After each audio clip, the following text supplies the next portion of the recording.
experience with China.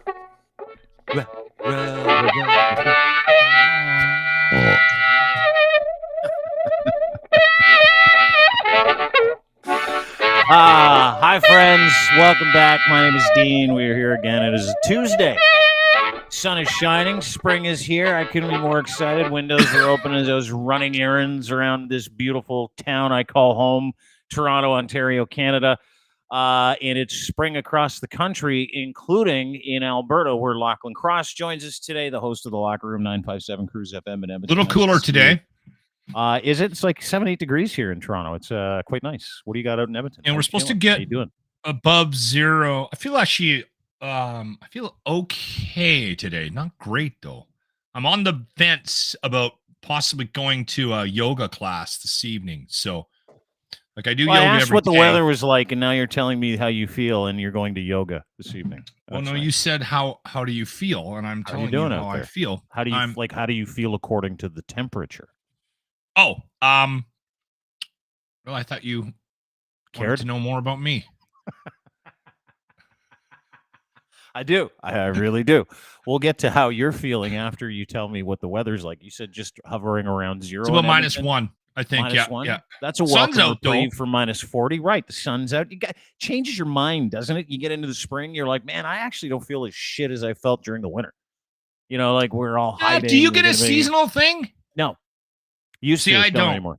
No, I do not get. I never have. I mean, there's days where I'm excited about doing something, or like I'm outside, or but I can get that high from going skating, or I don't know, going for a swim in the summer, right? Like, you know what I mean? Like, yeah. I feel bad for people that are affected by the weather. So I just hate the fucking cold. Like the older I get, the more pissed off I get at the cold. And then I look at people like you or our guest today from the Hot Wallet Podcast, financial educator from stockmarketmentor.com and hotwalletpodcast.ca, hotwallet.ca. Please welcome Mr. Scott Trades.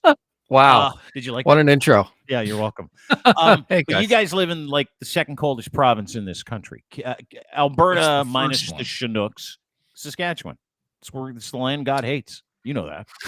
Been to Saskatchewan. It's like purgatory. Like when someone says, "Do you believe in hell?" Manitoba I'm like, "Yeah." Gets really cold. Saskatchewan and Manitoba in the winter. Yeah. The 1 and 1A. Yeah, it's me. You know.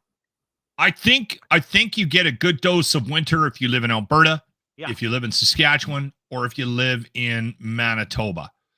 And or I bet you north if you take north of the Great Lakes here in Ontario, probably too. You get if you live. For some reason, though, there's a weird weather pattern with Winnipeg where if it's -15 here and the wind's blowing and there's like a -5 degree wind chill, in Winnipeg, it'll be at the same time, it'll be -20 and it'll be a -10 wind chill, right? Like it's just oddly cold and it's quite a bit further south. So that's why I was sitting there thinking about what you said. I think Manitoba takes it in the hoop as far as the coldest province in the country. For whatever reason, with the way things shift around and move around, the Arctic, whatever things, I think they get hooped. Because Manitoba, you missed your calling as a weatherman, by the way. Manitoba and just Edmonton, I think is how it works. Edmonton is very comparable weather-wise to Winnipeg. Well, and we're also forgetting the Yukon. We're forgetting about Nunavut, right? Or we're forgetting about the territories and some of the provinces. The coldest place in Canada yearly is Eureka, Nunavut. But if we're just taking Canada proper, the provinces that fit across the fucking thing, that's what I was doing. Then it is actually Quebec is the coldest province. Is it? Yeah. Wow. Then number 2 would be Saskatchewan. Number 3 would be Manitoba. Weird, okay, isn't it? Yeah. I thought Manitoba would have beat out Saskatchewan, but no. I'm pretty sure people from Winnipeg probably complain more than the people from Quebec about the cold, because it always seems like anyone who's from Winterpeg, is always yapping about. I don't know if that's a thing, Scott. I think what happens is people that end up in Winnipeg complain about it. This is what I've noticed. If you are not from there and you had to go there. Like I had to do 6 years. Like I had a 6-year term in Talks Winnipeg. about it like it's prison. I loved Winnipeg. I did. The people are awesome. But what I found when I moved there was if you were from Winnipeg, you talked about Winnipeg like it was the greatest thing in the best city in Canada. And if you took them away from Winnipeg, it was like taking them off the island. They couldn't handle it. They go squirrely. They have to go back. I know I've got 3 or 4 examples of that where people, they just do not function. Literally, they were born and bred there. Yeah. And then at 18, 19, 20 years old, they go away for a year. They gravitate back no matter what it is. And then they move 5 blocks or like 5 houses away from their parents. And they stay there and they die there. Like, it's a weird city like that. It is. I'm not wrong. People from Winnipeg or know anybody from Winnipeg, very rarely do you escape Winnipeg without any sort of mental, like, casualties if you were born there. Something happens. Casualties. I'm the same way with Starbucks, actually. Are you really? I just see one and doesn't matter if I leave, I just get sucked right back in. Regina has did you see the, I mean, I just caught on to this, but everybody's been fucking losing their minds over the advertisement the province of Saskatchewan put out for the beautiful city of Regina. It's amazing. This was real. I couldn't believe it. Like, listen, if anybody out there between British Columbia and Kenora says, hey, this is a great place to live, don't fucking believe them. Regina is a shithole. Oh, it's like, the worst city in Canada, without question. Regina and Winnipeg are neck and neck, but Regina's numero uno as far as Shitsville. And you get a Regina, you get somebody from Regina by himself, where he's not around other people, where he doesn't have to defend it. They'll tell you, Mosaic it's a shithole. It's world class. It's world class Mosaic Stadium. We got 3 Wild Wings now. What are you fucking talking about? But this was the advertisement that just making its way around Canada. This say paid for this. The city of Regina paid for this. Show us your Regina. Regina. Experience Regina. Okay, so this ad has caused all kinds of problems. Everybody in the province of Saskatchewan super fucking embarrassed because they're like, is this what we're showing people the city is? They got a picture of a shitty CFL game. They got an amputee skiing. They got like a couple of people on like mobile devices or like on a disability scooter. So 2 disability shots in a row, and then looks like someone's praying. And then some kid riding a sheep. The sheep is my favorite. And this is supposed to bring people to Regina to experience Regina. And then some kid in, like, I don't know, some kind of ice sculpture. But each one of the pictures where they're like, show us your Regina, which I believe is like a hat tip to show us your vagina. By the way, it's like, hey, let's be a little clever. Thanks for filling us in on that, Dean. I was we needed to connect the dots, and I knew that one of the 3 of us was going to have to do it. So thanks for stepping up, Dean. Yeah, you're welcome. I was the first guy that I just really wanted to say vagina in the middle of this podcast, and they opened the door and I walked right through it. Yeah. So, do you know the backstory behind this ad? No, I know nothing about it. Other than whoever did it is probably unemployed today. Well, okay. So here's the thing. That song, I played that little clip. Yeah. Years ago, and I think it might have been like late 2010, 2009, something like that. Somebody did up a mock ad and it went viral. And it was with that song, and it was based on a Experience Regina, like the city of Regina ad, right? But it wasn't real. And if you go to YouTube and you find the original one, just type in Experience Regina. It's about 2 minutes. It's 2 minutes and 27 seconds long. And oh my God, the first time I heard this, it might have been 4 or 5 years ago. I peed myself. And if you have to watch the video, it's so. Oh, I gotta get it, don't I? Saskatchewan. Mm-hmm. It is so. I don't know how else to explain it. I think a lot of people probably maybe know a little bit about it because Dan and Jay on TSN, they used to play that song all the time. And they kind of made it viral before they went down to the US. Jay used to play it all the time on the Sports Center. And so guys who watched highlights and stayed up late to watch Jay and Dan probably heard that Experience Regina. So we've been playing with that for years. Every time Regina comes up, I've got a clip of that ready to go at work, right? And I'll fire that off. We've been playing it for years on the locker room. And people get mad at me. Like literally 2 days after we play it, somebody will email me or send me a note going, I wish you hadn't played that. I've been singing that song for 4 days.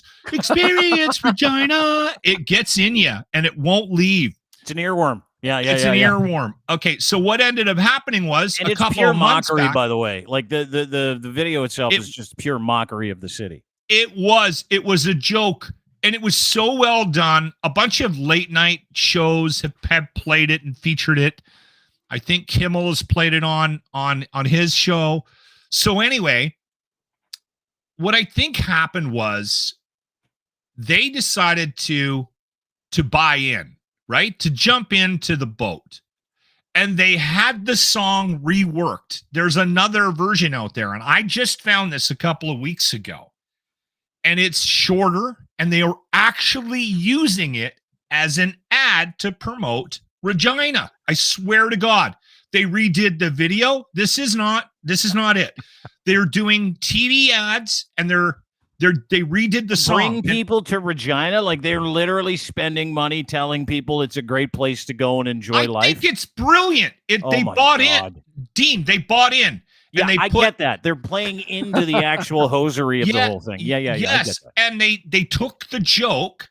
Yeah. And they ran with it and they made it their own. And so they redid the song. They have string section. They got a rapper on it, and it's a little cleaner version. It's not as rough as the original. I'm still not going. Nobody is going to Regina. Like, I don't care if they come, if MC Hammer and Snoop Dogg come up here and they record a series of fucking vignettes about how much they love Regina. I've been there dozens, if not hundreds of times. I'm not going there. The video that they put out, no matter how snazzy it is a total fucking lie. It's a dump. Don't ever go there. And if you're forced to go there, say no. Choose unemployment.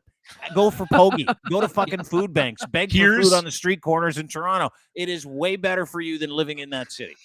So here's what ended up happening. So to tie into hang on, Scott's all mad at me. You don't agree? I think you're hilarious. Yeah, you're just telling people go straight to Moose Jaw. Screw it. Saskatoon's a nice, not nice bad. Little there's city. a river in that city, and there's a bridge, and I think there's a Fuddruckers. Yeah, great place. We need to be way too far though. We need to be honest about Regina though. It's a big pile of steaming shit. Okay, so here's what happens. So they take it one step further. Yeah. They take the song, they rework it, they make it a little nicer, they put the TV ads on, and now they've got a social media campaign, and they put t-shirts together and they launch it, and it's Show Me Your Regina. Okay, now here's why I bring it up, because if anybody can get me a t-shirt that says Show Me Your Regina, I will buy it from you. Why don't you make one? Yeah, we've fucking got a fucking shop. Make your own. Like, come on. Yeah. Experience Regina, dude. Show me your Regina. I don't know why, but I want one, the original ones. Why don't we make one right now? Why don't we make one right now? All right. Let's just tell our group to make an Experience Regina t-shirt. Experience Regina. Do a whole series. Show us your Regina. Yeah. Experience Regina. Here's my plan. Inside your Regina. You guys can't take this. You guys can't take this idea away from me. So here's my plan. You know how many shirts you can do variations to Scott's point with Regina? Like, does your Regina smell? Like, you can do all kinds of stuff. Let's go shave Regina. Like, you can do all kinds of neat things with it, right? Yeah. Regina this, Regina that. I like Scott. We'll do our own shirts. People will buy them, dude.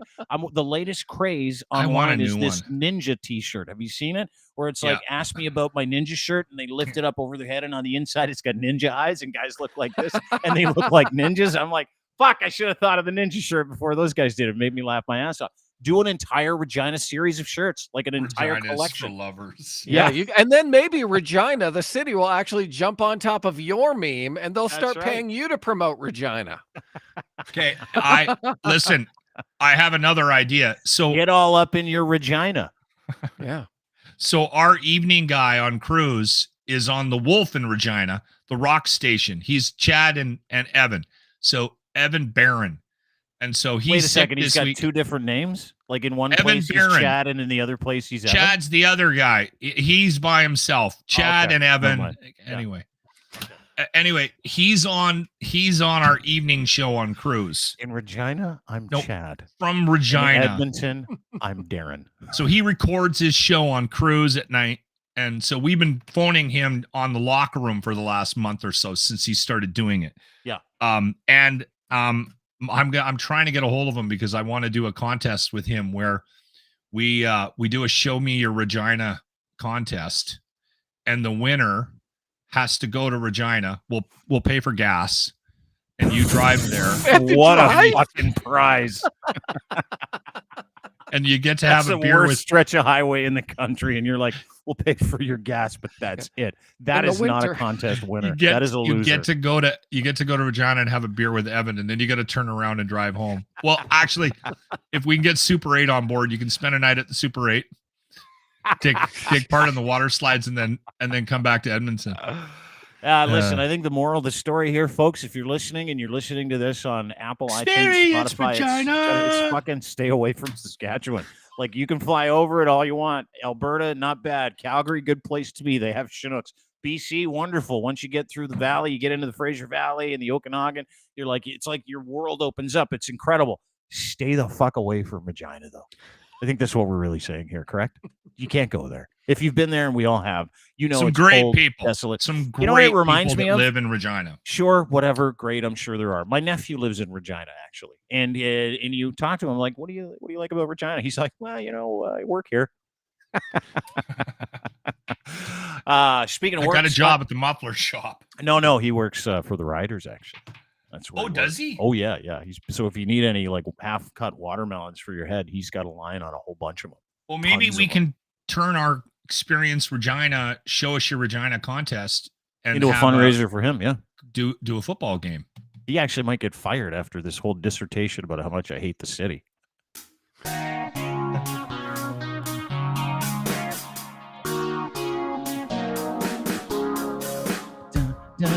You don't laugh. Look at how small the city is, too. Oh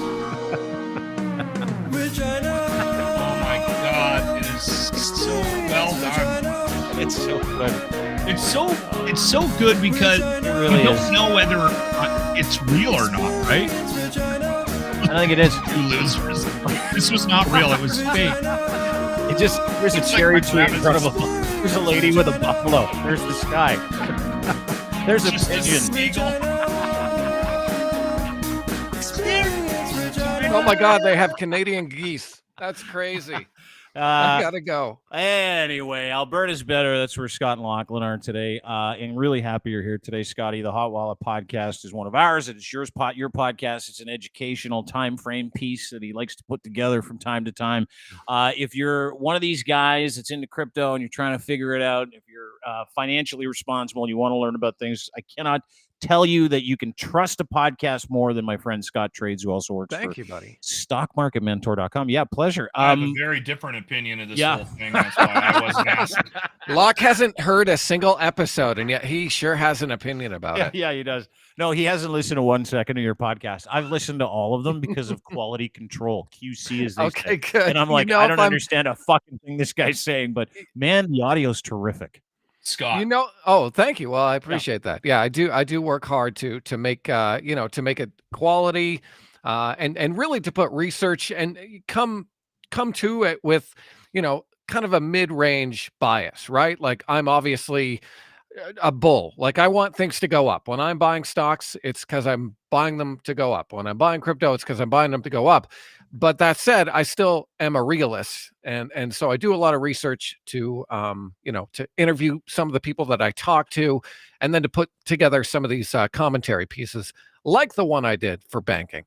Yeah, with Greg Foss talking about how banks aren't safe. And listen, he has a very objective response about banking. He's pretty leveraged into Bitcoin, so he's for sure going to sue our banks. But to that point, we saw it happen in the United States last week. Signature Bank went tits up. That was a very unique situation. Why are we continuing to talk about this? Well, because I'm going to get into it. Why don't you dude, I just let you go ham about Regina and a story about your friends that I wasn't particularly interested in for the first 15 minutes of this program. Can you let me get through this segment, please? Isn't that most of our discussions? Most of our podcast. Yeah, exactly. That should be the write-up. Yeah, it should. We just let each other talk till we're sick of the other guy and then go, okay, my turn. But you, you're an educator. You're in the space. Listen, we saw SVP crash. We saw a Signature crash. Now we're seeing it kind of settle. You're hearing rumblings of other banks in the United States that are insolvent. I believe SVP, if I'm not correct, they filed for bankruptcy, as well as Signature Bank that filed for bankruptcy. Now, that was Trump's bank. We'll get to Trump in just a second. His daughter, Ivanka, was on the board handing out fucking loans like it was lunch, some kind of after-school program. But there is not a lot of confidence in the banking system, and as a result, you as an educator in the crypto space, because the technology is there, it is very real. There is money there, even though a lot of it has been kind of left the market over the past year and a half. Well, hang on, let me get through it. A lot of it isn't real. There's a run on BTC over the past few days because of this, to the point where, if I'm not mistaken, it's gone up from 20,000, which was like 2 weeks ago, 3 weeks ago, to $27,500 per coin. Explain this, because they took it in the hoop at the FTX news. Everybody was shitting their pants, taking their money out. And the second there's trouble in the banking industry, everybody seems to go, oh, fuck, maybe we should be in Bitcoin. Is that kind of what's happening here? And is it across the spectrum when it comes to coins? Yeah, I mean, so there's a lot of things at play right now, Dean. The main reason that crypto was coming down over the last year or so, is very similar to the reason that stocks were coming down over the last year or so, and that is because of high interest rates. When interest rates go up, that is bad for tech stocks, stuff like Apple, Amazon, Meta, stuff like that. Like we saw Meta go from over $300 to about $100 a share. And so high risk tech assets like crypto, like tech stocks, they all kind of suffer in a high interest rate environment. And now we're at the point where it looks like the Federal Reserve and central banks around the world are probably done raising interest rates. Tomorrow, we will get an announcement from the Fed about whether or not they're going to raise interest rates 25 basis points, 50 basis points, or they're going to stop altogether. We did stop here in Canada. Canada's banking system is pretty solid right now, but we are seeing cracks form in some of the American banks, and specifically some of the regional banks. And the reason this happened is a lot of what we talked about the last time I was on. They received guidance from the Federal Reserve that interest rates were going to be low for a long time, right? When the pandemic happened, it's like, okay, free money. We're going to everyone, you get cash. Interest rates are going to be low, and it's going to be low for a long time. And so if you're a bank with a pile of cash that isn't getting yield from any interest, what do? You buy U.S. Treasuries. And so a lot of banks, hundreds of banks, bought U.S. Treasuries as a form to, get yield over a long period of time. The trouble is those work well, except in a high interest rate environment. And so when interest rates jacked up at the highest rate in human history, we saw banks take so many unrealized losses, like $600 billion of unrealized losses just right now in the banking system. And so if you're a bank that's sitting on hundreds of billions of dollars of losses, and people are then taking money out of the bank because they're worried about it, or because of them not having any money, because we're all kind of drawing from our savings right now, that causes a little bit of a run. Then the bank has to raise cash. How do they do that? They have to sell these treasuries at a major loss. And so that's what happened with Silicon Bank, but that ended up kind of not just being a one single event. We also saw that happen in a bank called First Republic. And then over the weekend, we saw Credit Suisse, one of the oldest banks in the world, end up having to get bought out by UBS for very similar reasons. High interest rates, bad bets, and the government is ultimately coming in to backstop some of these banks and some of these bankers. Okay. Begrudgingly, Lachlan has a question for you. I can't wait. No, it's not a question. Okay, sorry. I have a question. It's more of a statement. Well, can I ask a question? You ask before your you question, and then I'll wrap this all up. Oh yeah, I can't wait. I'll put a nice little bow on it. All right. So I have no faith in banking anymore. I don't. Canadian banks are relatively safe. I don't like that word. Relatively. Because if it can happen in the United States where they take the collateral of the people that deposit with them and gamble the fuck out of different opportunities in Silicon Valley, different That's opportunities. What a bank is. They gamble the fuck into a space that is is totally unregulated. And banks in Canada are doing the same thing. Why should we have any faith in what is different in Canadian banking than in the United States? Because I've been very careful not to shit all over crypto in general and call it the names that people like Lachlan and my buddy Ryan have called. I've joked around. I've said words like scam. I've kind of half meant them. Dean, it's me. Listen, you can tell me the truth. I've listened to the podcast when I'm not on, and I've heard and read. I've said exactly. No, but I've said exactly what I say on the pod to your face. I know, but let me finish schmoozing first. Let me schmooze you a little bit. Here comes the schmooze. We're in financial no man's land because we're seeing the collapse of banking. We're then internalizing this as people who had this trust in traditional banks, regulated banks, specifically in Canada. And I had a conversation with a friend of mine, and he's like, hey, don't think for a second Canadian banks are not overexposed or over-leveraged in the same way that those banks are. So what do you say to someone like me that's like, okay, I don't understand the tech. I kind of have the benefit of people like you around me to say maybe that's a safer bet in that technology as opposed to what we see as everybody's gambling with our fucking money.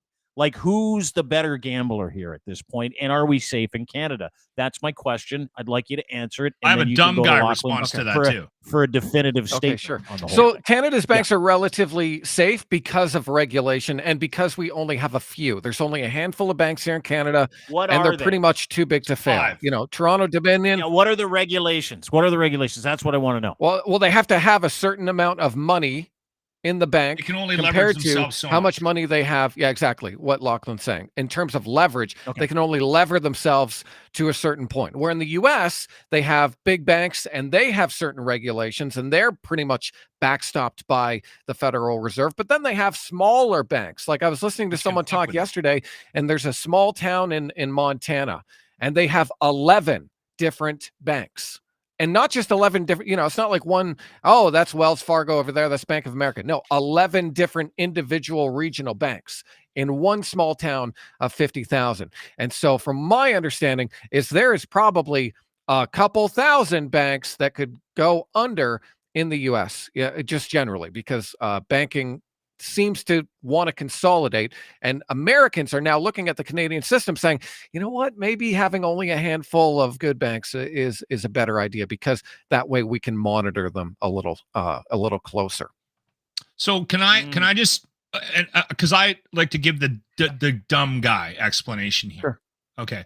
So in Canada, exactly what Scott said. They actually regulate the numbers. You can only get into, and they do it with everything. We're an anti-competitive country.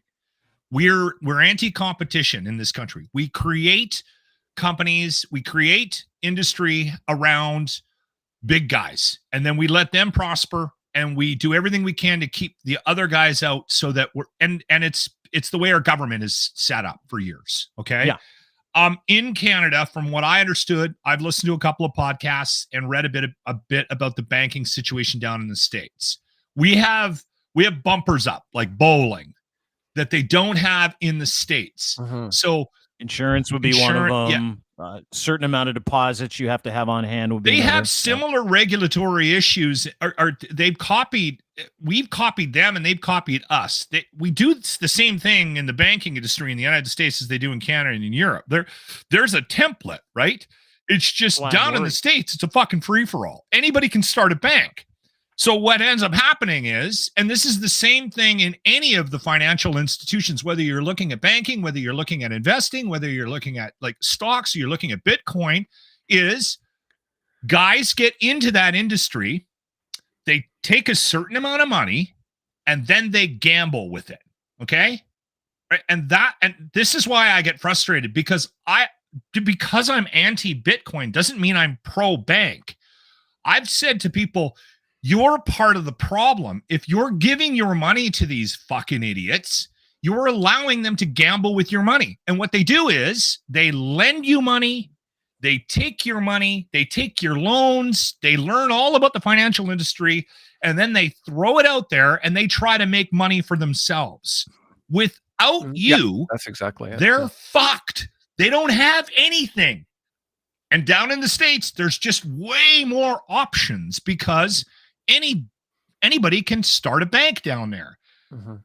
Well, they look at banking very differently down there, don't they, Scott? It's a business. To Lachlan's point, 100%. They look at it like they don't look at it like it's secure crashing. space and really important to the economy. So they deeply regulate things down there.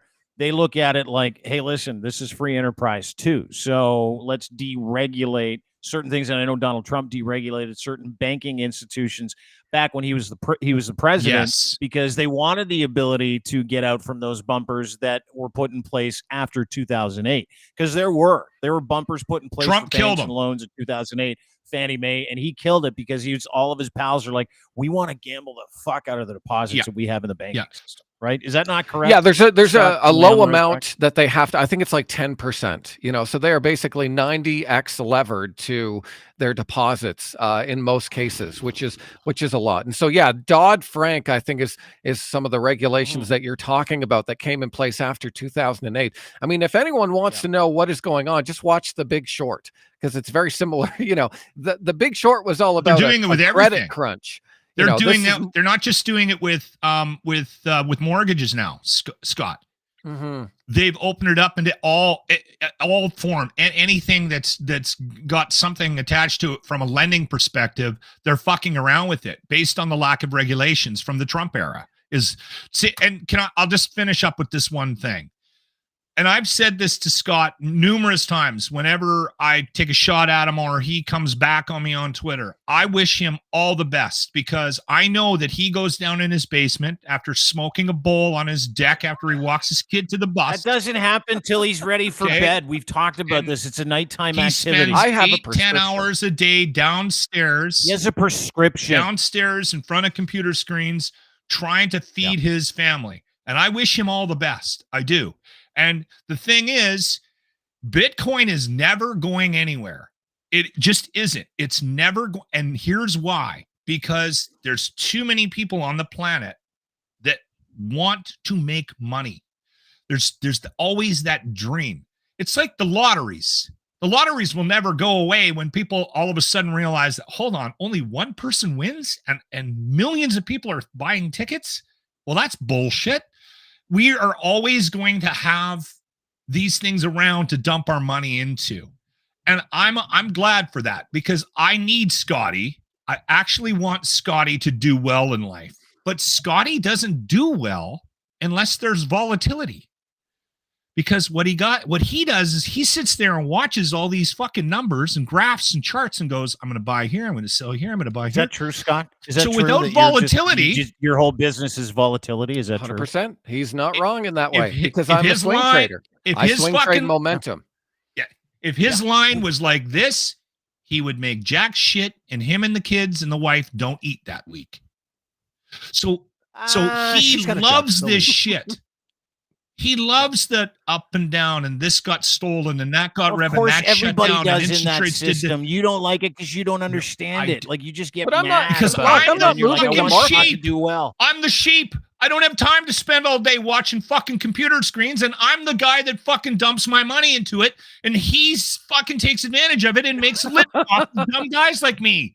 And that's all there you I've go said. then. That is all I've said about banking, about crypto, is that without the dumb guy in the room, they don't make any fucking Scotty. money. So do yourself Scotty. a favor. Keep your fucking money Can in I your ask you- pocket.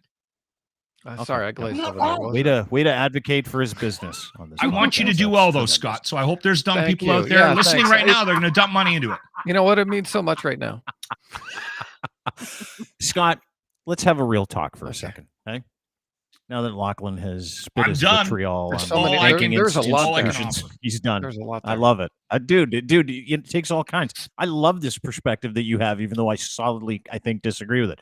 But let me just say this. You actually believe me. I don't think so. Scott, the security behind this stuff, I find fascinating. Is it easy to steal Bitcoin? And is it easier to steal NFTs in your experience?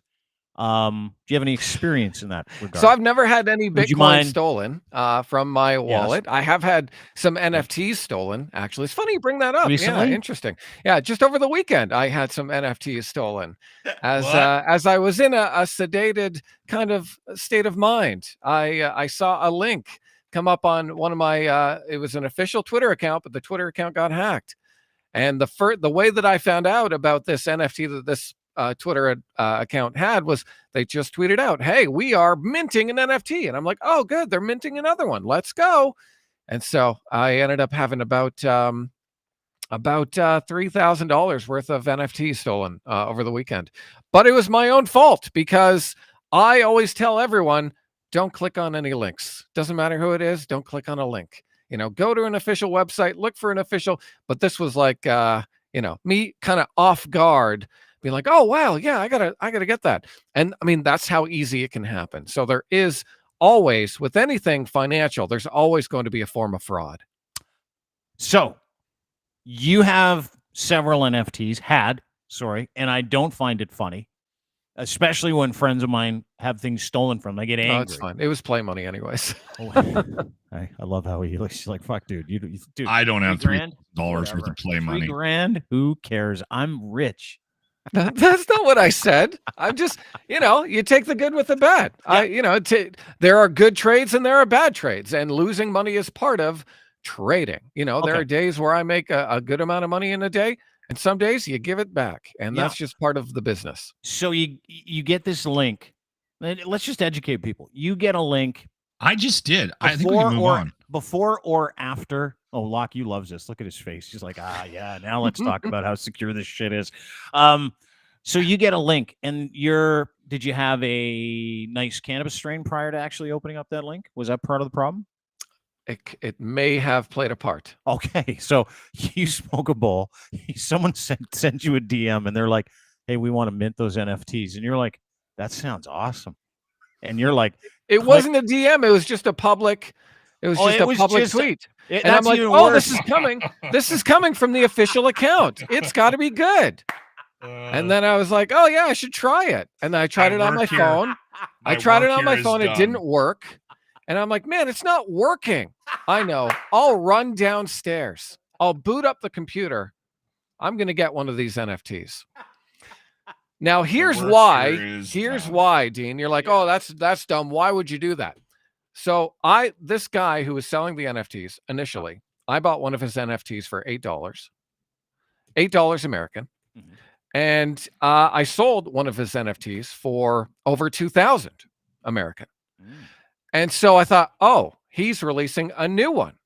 This is another great opportunity for me to trade these things that I really don't care that much about, but maybe I can make a little money off of it. So it is what it is. It's not my proudest moment, but it shows you how easy it is to happen, and that it can happen to everyone. And to professionals. Like, you educate 100%. people not to click on those links, right? Don't click on the links. And I was like, oh no, this is coming from the official Twitter. Fuck, they're sneaky. Yeah. Hey, and here's the thing as well, is I get tagged in probably 20 scams a day. And so I'm blocking 20 scams a day on my Twitter. Every damn day, I'm always blocking people. And so this was one where I'm just like, no, it's the official Twitter account. And this isn't the first time that I've seen official Twitter accounts tweet out what looks official. And 9 times out of 10, every time it's always been like, oh yeah, great. I got a new NFT. I'm glad I clicked on this link from this official Twitter account and stuff like that. So it was just one that didn't go my way. And like I said, that's just part of what I do. Yeah, it's a bummer. $3,000 is a lot to some people. It's a lot to me. But I can't lose sleep over it. I made a mistake. Yeah. And so, I'm someone who I'll own my mistakes. I'll own my bad trades. I'll be honest right now. There's people out there who just say that they only make good trades and they only make my money. grandmother and the account Lois only goes up. Yeah. Every And I time she only went win to in Las Vegas. she cleaned out the house. Like, yeah, that doesn't happen to real traders. Real traders have losses. Real traders know how to take losses. And real traders know, sometimes it's not going to work out and you're going to lose some money. But being a consistently profitable trader, you just shake it off, reset, and say, okay, on to the next one. Didn't you buy some Trump NFTs? I didn't. I wish I did, though, because I think they're selling for like $100 and they ended up going like over 1,400 or something like that. Really? I think you joked about buying them when they came out and we had you on and you said, I'm going to buy these, but I don't. I think you were joking. I thought you were going to buy them. I wonder what they'd be worth now because apparently, like we've been waiting for him to get arrested today. We're watching TV all day. I've got is that happening? I don't know. Fox. I'm like flipping through. Getting no one's talking about it. How many times do I have to be right on the podcast? Arrested, no, if he gets arrested, those NFTs are worth way more. Are they? Oh yeah. Okay. Especially if you can come up with like an NFT, an exclusive picture of him being led into the Manhattan criminal courthouse today, which apparently is supposed to be happening in the next hour or so. I don't know if it's going to happen. It's fucking You're wild. back on my side? Well, it's not. I don't know if I'm back on your side. Like, I want it to happen, right? Just because I love train wrecks and there's great content in and around. I want to see president getting arrested. I want to see it too. But I'm kind of like, now I'm in the middle where I'm like, dude, it's been 6 years. We've put up with this shit, almost 3 years since he's been put out and no action. And then you look at all the barricades that they're putting up around the Manhattan courthouse today. And I'm like, and then they're clearing people out now this afternoon. They were clearing roads. So I don't know. I don't know if he's going to get it, but he put out a series of tweets today that were or Truth Social tweets that were fucking hilarious. Like, he is so scared to go to jail. And then I watched one piece on him today with Michael Cohen, and Michael Cohen's, the only thing Donald Trump ever gives a shit about is not going to jail because he wears a diaper and he's embarrassed by it. And I'm like, really? Fascinating. Now everybody's talking about his diaper today. Yeah. He wears a diaper and he's like super worried about going to jail. No way. They actually admitted it. Shooting son of a gun. Yeah. Seriously. Wow. So I don't know if it's going to happen. I have no idea. We're sitting here waiting for it. I've got a ticker. I put a thing on Twitter. I was like, let me know when he gets arrested because I really want that information. But nothing yet. The memes are really I don't know good, if though. It'll happen. I can't tell you if it's going to happen. I don't think there's any like guarantee of it happening, but I can tell you that there's like a 95% chance that he's going to get indicted. As to whether or not he gets arrested publicly. Who knows? But that's like kind of the fucking only thing I want to see. You know what I mean? Like, I don't even get, like, he's going to walk right out after. I have some additional things I'd like to see if it happens. Right? I mentioned. I don't think it's going to happen. I don't think it's going to happen. I think it's a big publicity. Bear spray, a tasering. Not going to happen. And I think if it does happen, it's probably bad, or good. Sorry, for Trump, because he can say, look, my opponents are trying to. Is my audio lost? I think it's Dean. Speak. Say something, Dean. Oh, he's popping back in and out. Okay, we lost his audio. Yeah. Sorry, Loch. What I was going to say is he can use this as fuel to say, look, my opponents are using the law to come against me and stuff like that. And so I think that this is probably something that he's going to turn into a big thing that runs right up into the election. Well, I think the announcement last week by Trump that he was going to jail was trying to create some chaos around it. Because he loves chaos, right? So he wanted people to go down and protest. He wanted to create that because he wants to show them, he wants to scare that those institutions into thinking that he can actually create like another January 6th by just going on his social media account, right? Mhm. And I think that's not happening anymore, because I think what's happening is even his followers now are worried about the association of that name and being, and they saw people go to jail after going down to, the January 6th insurrection and taking part in it. So now I think they're a little bit so the ones you are seeing down there are the complete nut jobs. So no one has FOMO. No one has oh, I need to be down there because everybody in the country is getting behind and supporting our president. I think that ship has sailed.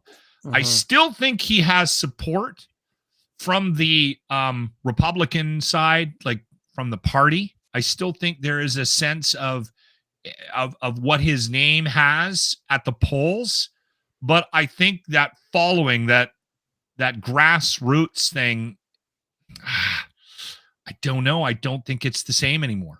I don't know why he would want it. Why would you want that anymore? Because it seems like he does have power in terms of helping people get elected, right? Like he's immune. Yeah, exactly. But that to me seems like, why wouldn't you just keep wanting to do that? Like if he can stand behind someone and they get elected, that's your power. Why would you want to be president again? To me, it doesn't make sense. I think part of it is the only thing he really gives a shit about is staying out of jail. Again, going back to the diaper.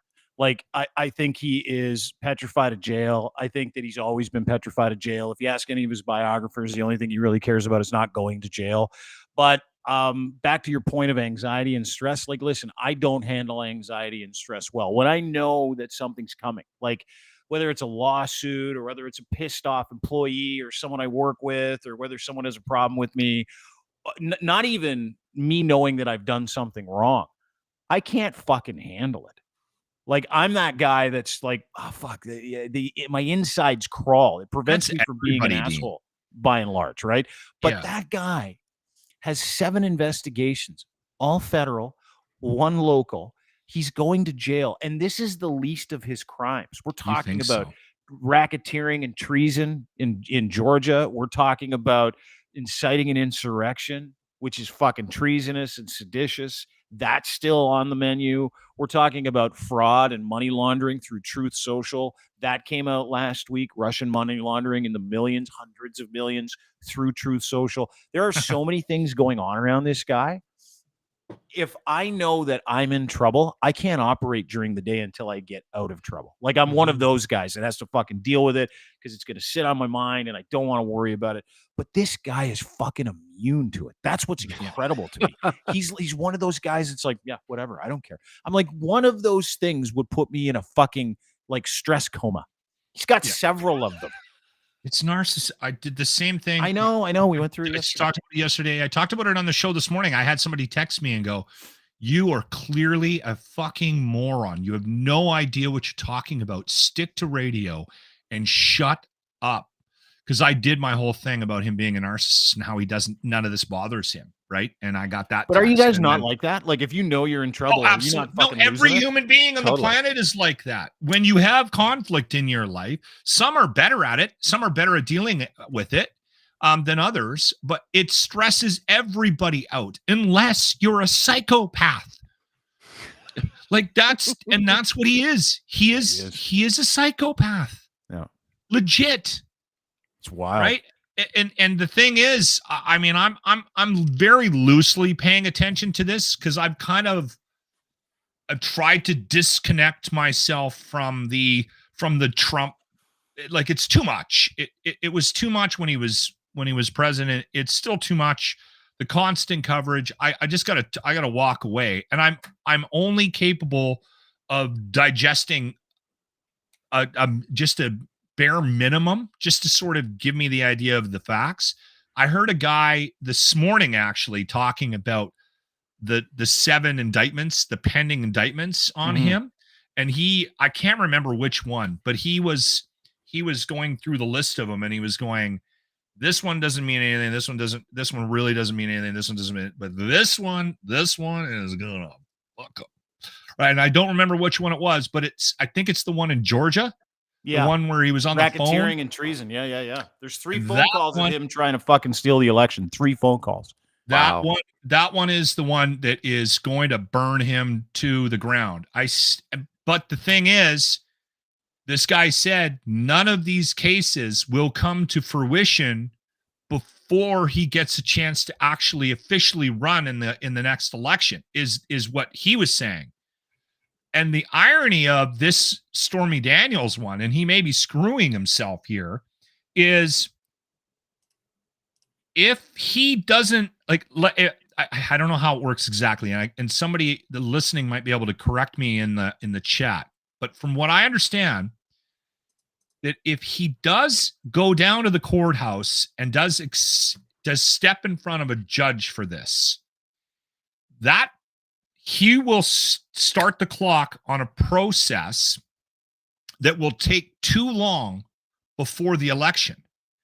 But the guy that's in charge of setting the wheels in motion can call a grand jury on this one and start it now, which means as soon as he does that, if he pulls the pin on this and says, okay, you're not coming down, well, fuck you, I'm throwing this to the grand jury.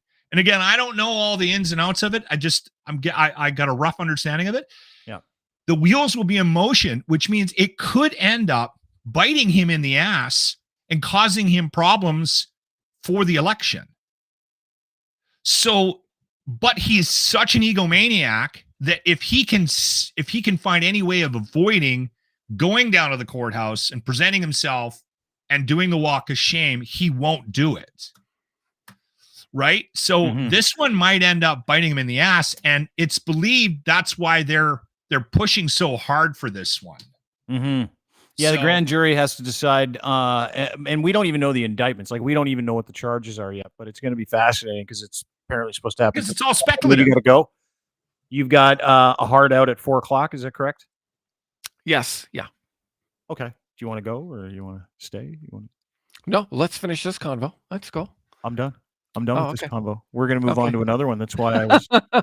All right. Yeah. Great. Well, thanks for having me, guys. I appreciate it. Check out the latest Hot Wallet podcast. I have a bunch of great interviews lined up. One of them is just about the psychology of investing. And so if you are interested in investing, but, maybe you're not ready to dip a toe into Regina just yet, maybe you're just, you want to learn about it. Be sure and check that one out. Also, check out the one with Steve Burns called New Trader, Rich Trader. This guy has over 1 million follows across all of his platforms. He only does 1 or 2 interviews a year, and I got him. So definitely check out the Hot Wallet podcast. We got a lot going on. Anywhere you get your fine podcaster at crier.co, crier.ca. Thanks for doing this, brother. Always thanks, guys. Yeah, Scott, thanks good to see you, brother. Buy the dip, everybody. See you, buddy. Good luck. There you go, Scotty Trades. Buy the dip. Chris Guy's back. Did you notice that?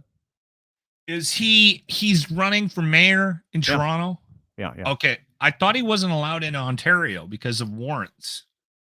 Oh, I think he can dodge as many warrants as possible. He got arrested on his way back to, I don't know if you know this, got arrested in Edmonton when he came back from doing a series of appearances here with his mouth-breathing friends. I saw Just Say No crew.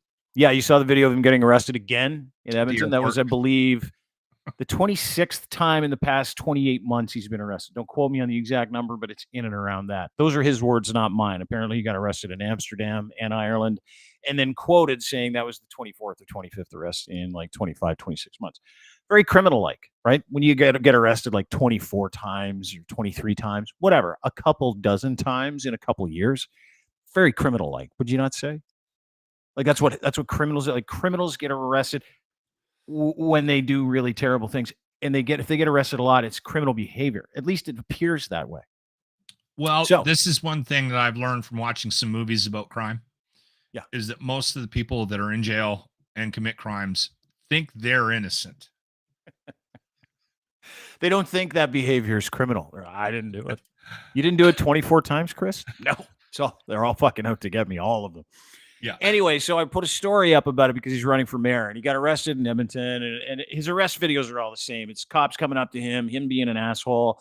Then he gets arrested because he's an asshole and he's challenging cops, or he's done something wrong, or he's done something illegal, or he's pushed his way into a business, or he's fucking threatened people. He's been arrested for literally, and let me just kind of run through the gamut. Just went through a trial where he's got a no contact order with the Premier Doug Ford because the allegation was that he had threatened to murder Doug Ford and assaulted a police officer. So that trial was kind of still is ongoing. He got arrested the other day when he got off the flight in Edmonton. You know, the arrest video of him in the West Edmonton Mall challenging cops. That was fucking awesome to watch. So he's running for mayor of Toronto, which is it's a joke. The only reason he's doing this is so he can put on events and say he's running for mayor and charge you a bunch of money so you can come to his events. He's a grifter. That's all he is, a fucking liar, and he's a grifter, and he's a skin tag on humanity. That's exactly what he is. And I've washed my hands of him for the past year, and he's percolated, and he's kind of come up. And we were the people that brought that fucking neck-bearded prick into relevance, if you remember, a couple of years ago when we interviewed him. Yeah, so when he was just running around selling T-shirts and acting like a tool, we were the people that are like, I got to talk to this guy because he's got a series of penises tattooed on his neck mechanized penises. He's got these amazing fake teeth. We all know what he looks like. And I'm like, this guy doesn't shut up. I need to talk to him. So we've interviewed him a couple of times, went very poorly for him, as you can imagine. He just screams and yells and acts like a lunatic. So I put up a post of the last time he got arrested saying this arrest video is like all the other fucking Chris Sky arrest videos. He's the most hated man in this country. He just is. And if you're a complete degenerate fucking loser who believes that the New World Order is coming after you and your dog, you probably like the guy because that's all he does. He just kind of tags into your emotional system, tells you that what's coming never comes ever. And then he tries to sell t-shirts because, he does a singles dating night where only purebloods were allowed to go to it. He charged hundreds of dollars for that. He's got this mayoral gala on the 2nd or 1st of April where you can meet him and it's a private event, but it costs $1,500 per ticket. It's a fucking grift. Everything this guy does is a grift. He's a fucking compulsive liar. He's been arrested a couple dozen times in the last 2 years. So I suggest that was criminal behavior. So what does Chris do? I didn't even see this until like later on this morning. He shares this fucking article with everybody, which thanks, Chris. I appreciate you visiting crier.co. Chris Sky arrested again because he's a criminal. Added Dean Blundell. A man with no criminal record is now a criminal. Nothing like 100% defamation of character. This is where I laugh, especially during an election campaign. He literally thinks he's running for the mayor of Toronto as a method of subversion and sabotage. I think it's time for retraction and correction. So we go back and forth. I basically say, dude, you're nothing. You're a skin tag on humanity. You're a piece of shit. You're a grifter. You're a fucking compulsive liar. Sue me. Go ahead and sue me. Then what he did, found out that no one would fucking take that lawsuit because there's no defamation in there, because getting arrested fucking 24, 25, 26 times in 2 years is criminal fucking behavior, right? It's kind of what it is. Pointed out something fairly obvious about the man's past. Yeah, I just thought everybody would go, oh, that makes sense. But he, in his mind, is so fucking dumb, and he's LARPing so hard at this point, and he's got nothing left. His family hates him. His community in Vaughan hates him. He got arrested flying back to Edmonton the other day because he's on no-fly list. He's literally one of the worst human beings you will ever fucking run into, ever. And he parlays it into fucking money that idiots give him. So if you're part of the idiot crew, good for you. You're an idiot too. However, he thinks that I am damaging. That one fucking post of mine is damaging his ability to win the mayor's race in Toronto. Not the fucking 26 fucking arrest videos that are out there of him. Not those.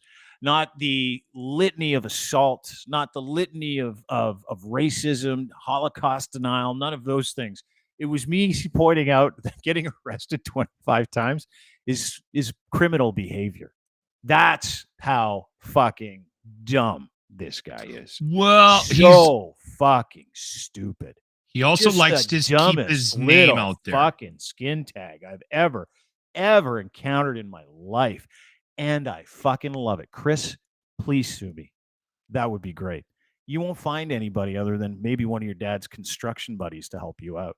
You are a piece of shit. You're Canada's piece of shit, and you know it. Anyway, sorry, what were you saying? I was just saying, I think it's also strategic on his part, right? Like as much he as is, he can be strategic. Well, I mean, he keeps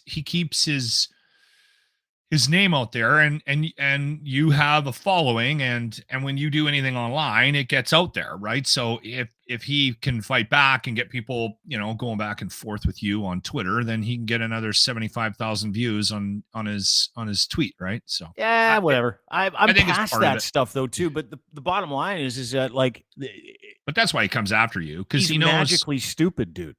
Yeah. Like who in their right mind is going to go, Mayor of Toronto? That's the guy. It's the guy I want.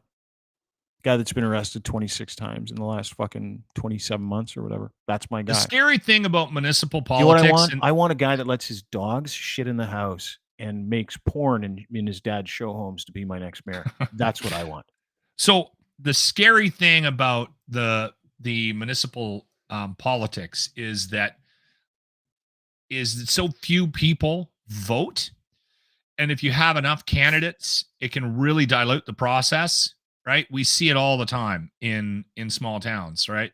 Generally speaking, the cream of the crop does sort of flow to the top, and I don't think we're going to have an issue in Toronto or in Edmonton. But we are closing in where there's so much apathy for politics as a whole, not just federal, provincial, but also local politics, that you got a very small percentage of the population actually deciding who gets what.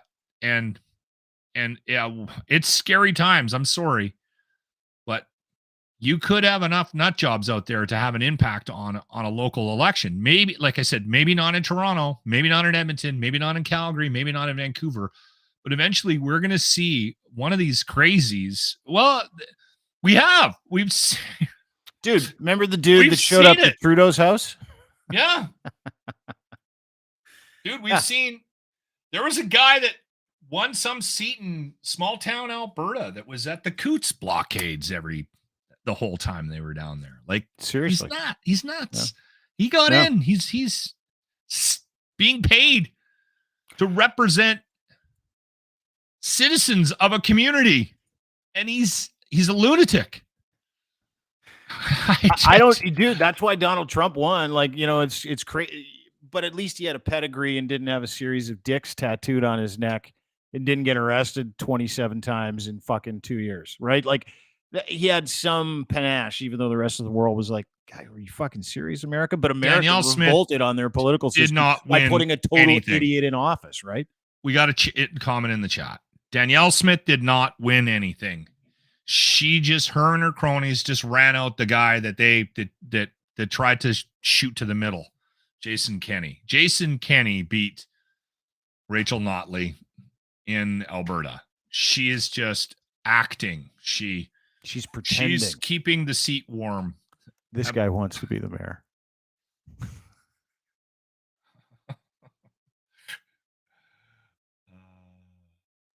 It's amazing. We live in marvelous times, man. We really do. Yeah. What does his shirt say? I don't want to know. Yeah, whatever. Who cares? You know what his shirt says? I'm a fucking idiot. All of his shirts say the same thing. Here's the thing. Fucking moron. What's that? Here's the thing about drug use, kids. And I think over time, it can have a serious impact on how your brain functions. And I think that this might be an example of that. I'm not an expert by any stretch, but I think we're dealing with an individual here who may have experimented with numerous types of drugs. And it affects you. Long-term use of drugs. Yeah. Yeah, that's a great little piece of advice there. Looking at that guy is long-term drug use, bad for your mind. Yeah. He thinks he's going to win. He thinks that I've damaged, like his behavior hasn't damaged his ability to become the mayor of the city. He thinks my commenting on it has damaged his ability to become a mayor of the city. So he's going to sue me. So I'll let you know. Keep me posted. Chris, if you want to send that notice to anybody, you can send it to me, info@crier.co, or you can send it to my man, Mark Borey, who represents me in all these things. Great lawyer. Oh, Mark would love that. That would make his whole week. Oh, yeah, dude. Oh, he's laughing at it. I had several lawyer friends go, dude, give it to me. Let me take this guy. Yeah. I'm they all happy want to do it. Yeah. I'd love to feed it to him, and we'd get damages and cost, and we could fucking take some money from his dad, Art. And I'm like, let's just wait and see if he runs for mayor, if he gets arrested and thrown in jail before that, because he has got a few outstanding warrants still. For a guy who doesn't have a criminal record, that's pretty incredible. Do you want a scooter update? I don't think I can leave without one now that you've gone full woke. You I bought have an an electric update. scooter and take bike lanes. That's my scooter. That shows up hopefully this weekend. Uh-huh. I will have within the next hour or two, my doorbell's going to ring. And thank you for everyone that has jumped in on Scooter Life with me and helped me accessorize my scooter. I now have I have a case coming that fits right. Put that picture back up. Okay. So it hangs just below the handlebars. Yeah, right underneath of that screen on the top. Yeah. And it hangs down. And it's like, I think it's about a foot long, and it's a little, so it's kind of like a basket, but it's a little case. You can put your phone in it, maybe your keys. I can't tell you how excited I am that we got scooters. I am so excited. I literally. You can't get a DUI on it either, by the way. No. I checked on the tops.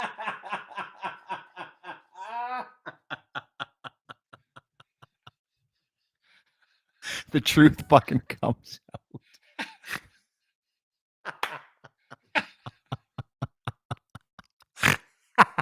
I was going to call those fucking DUI-cycles, right? Any adult that willingly drives one of those instead of a car has to normally. Normally it's one of those ones where you're like, don't drink, I got to have a mode of transportation. But what you're doing is you're heading this off at the pass where you're like, I live downtown, guaranteed I'm going to be motoring out of JT's at like 2:00 in the morning.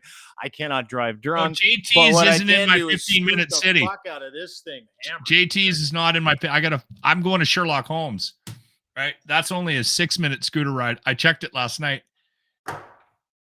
By the way, the Strathcona Farmers Market. Yeah, 11-minute scooter ride. That's it. Work, 13 minutes on the scooter. I'm living the 15-minute. Yeah, I am living the 15-minute city life. Have you been mocked in that oil crazy country for getting an electric scooter so you can get around? The workaround to the DUI is beautiful, by the way. I've got nothing to say, but good for you. Very smart. You can still die on those, but whatever. When you're hammered, you just won't get a ticket. There's just after less they put you in the morgue.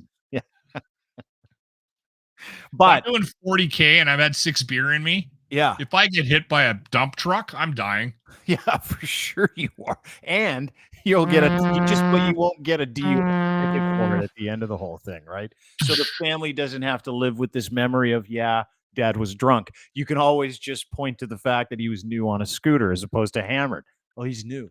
Was he drunk? I don't know. Here's I can make one promise, and you can write this down and take this one to the bank or to Scott's crypto wallet. If I get struck by a dump truck on my scooter, do I have to? Can I laugh after 6 beers? Oh, I want you to.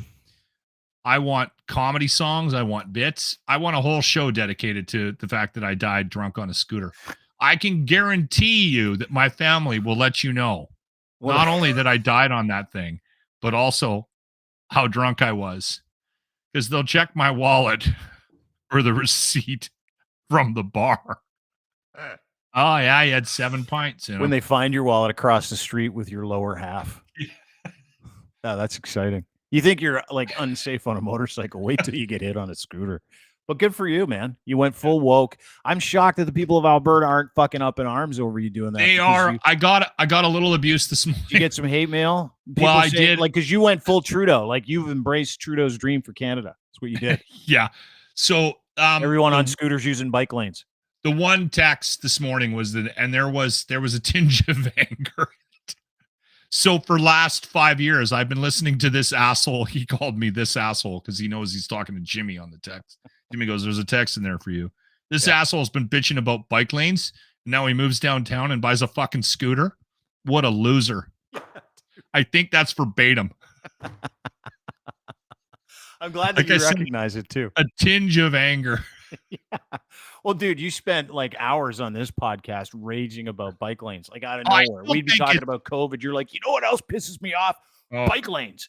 And now I bought you in. not only have embraced it, you've planned for it and planned can't beat all 'em, your join 'em. transportation on those bike lanes on an electric vehicle. Okay, so here's the thing. I legit think that the amount of money they're spending on bike lanes in this town is ridiculous. And if you look at what the budget is in your community, you will be shocked at what they're spending on it. Not only that, they have You dedicated really think crews. in the world that we live in, my number one thing today is going to be researching how much it costs to install bike lanes in the Greater Toronto area? I'm not doing Don't, that. because Dean, it'll just make you angry. But I'm not even mad about it. I think we need more bike lanes. Oh, see, that's you're part of the problem. Yeah. It's you're a liberal piece of shit. That's part of the problem. Dude, you've catered your entire life to fucking use these bike lanes, and you're causing me part You're of going to the take advantage of it. They're putting another $365 million worth of bike lanes Great. into the downtown core here in Edmonton in the How next 5 excited years. are you? More places for you to Listen, scoot. why not? I said to the wife, we got rid of a car Yeah. and we're buying scooters and we're Yes, zipping it around the works, city. Dude, that's what I'm saying. You know how you raged about bike lanes and you rage about I can still be combustion annoyed by engines, the you amount of money they're rage spending about on it. woke people and their fucking green shit, all their green shit, green you, fuck you, you green. Like, you know that? Yeah. You've been beat down subconsciously for the past 5 years to the point where you're like, you know what? If you can't beat them, join them. That is the whole idea. Pretty soon, you know what you're going to do? You're going to be phoning Trudeau's office going, can we get more carbon pricing? Can we get more carbon taxes? No, because I really don't get believe me in your going plan on the now. carbon. You've endorsed him. You're going to vote for him. I You have are a to Trudeau do guy. By something. your lifestyle. Words, not works. Works, not Okay. words. I mean, your words were one thing. Your works, your actions are full Trudeau. You are a libtard on a scooter. Possibly. Who loves bike lanes. Yeah. By the way, the other accessory I'm contemplating, I haven't bought in yet. There's a backpack you can buy on Amazon that has signal lights on it. So if I'm turning right, it'll get a flash on my backpack. I get it. I know how the signal lights work. They're just in the backpack. Safety first. Or you could just fucking save money and put your arm out and go, I'm going that way. So here's the thing, though. I did the math. By the way. Hand up. This is stop. It cost us $1,000 for the two scooters. Accessories, helmets were $1,000 each. So it's about $2,000, maybe a little bit more. I bet you we saved that on gas this summer. Without question. Dude, Not you're not even gassing kidding. up. I want to know, like, 1 week, you're going to turn into an eco warrior. You're going to fucking plant beans on the roof of your house. You're going to fucking Tomatoes. save your hair in jars and knit like fucking sweaters out of them at some point. Like, this whole experience is going to change you. You're going to be one of those guys that fucking, it's like, hey, don't throw that garbage away. That makes great compost. Like, you'll be that guy. No, I'm going to be shitting in jars. You'll be shitting in jars. You'll be fertilizing your garden with your own jankum. That's how this works. The second you get a taste of the EV life, I've heard this from many people where they're like, never have to go to gas stations. Now I'm recycling more. I'm more conscious of the environment. Okay, you I are would like to literally point going something to out. show up to Ottawa and you're going to campaign for Justin Trudeau because you are living his dream right now. All kidding aside, I actually have been a strong proponent of recycling. My issue, when I get angry about stuff, it's always about the hypocrisy of it, right? Like when and sort of the unbalance of it. So they spend all this money on bike lanes and they're cutting down the ability to actually travel within the community in a car, which I still think is important for local business and that kind of stuff. Mm-hmm. And then they spend millions of dollars on equipment to clear the bike lanes. And the crew's number one priority in Edmonton in the winter is to clear the bike lanes. They clear the bike lanes before they clear the sidewalks, before they clear the street. That's my issue with bike lanes. It's that imbalance, right? Because they're so pro, they've gone overboard. And anybody that lives in Edmonton will verify that for you. So that's when I get angry about stuff. When I get angry about recycling is I spend all this time and money to put stuff out on the curb to be collected every week. And then I find out from people that work at the city that we recycle less than 30% of what they actually collect. So you pay to actually recycle. And I can't believe more people aren't upset about this, to be brutally honest with you. So you pay a fee monthly to get your city to collect it. It goes to a big recycling warehouse. They sift through the shit they can use, which is minimal. Then they take the rest of it, put it in dump trucks, and take it to the landfills. And this is happening in every city across the country. And a lot of it is out of our hands. But the fact that we pay for them to separate, we separate it, they separate it, and then 70% of it just goes back to the original landfills drives me insane. So if you want me to be angry about something, I don't.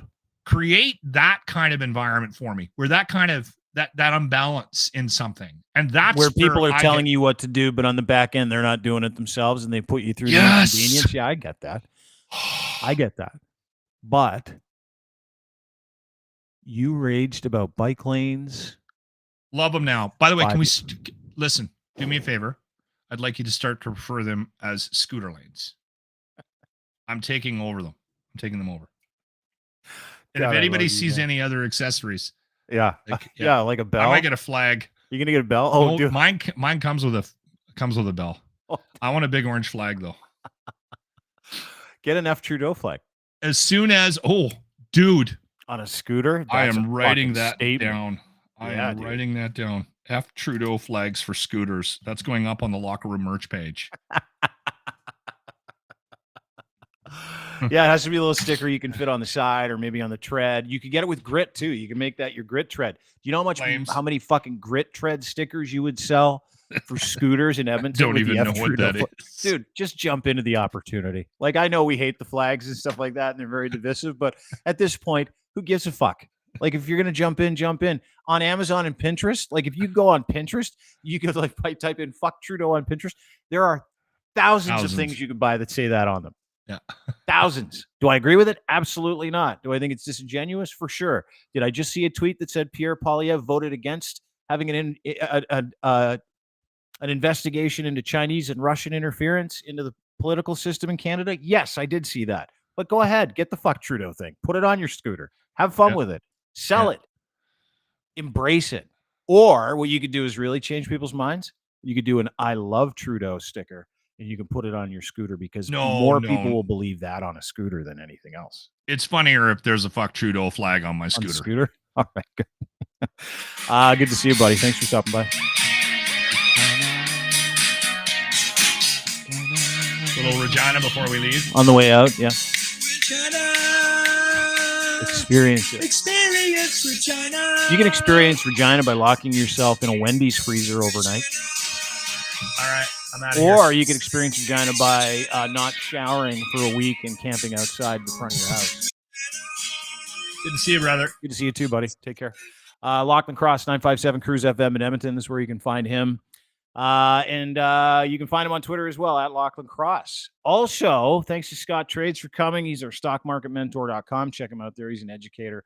He doesn't invest for you, so don't ask him to take money and get crypto and get rich for you. He doesn't do that. He'll teach you how to do it yourself.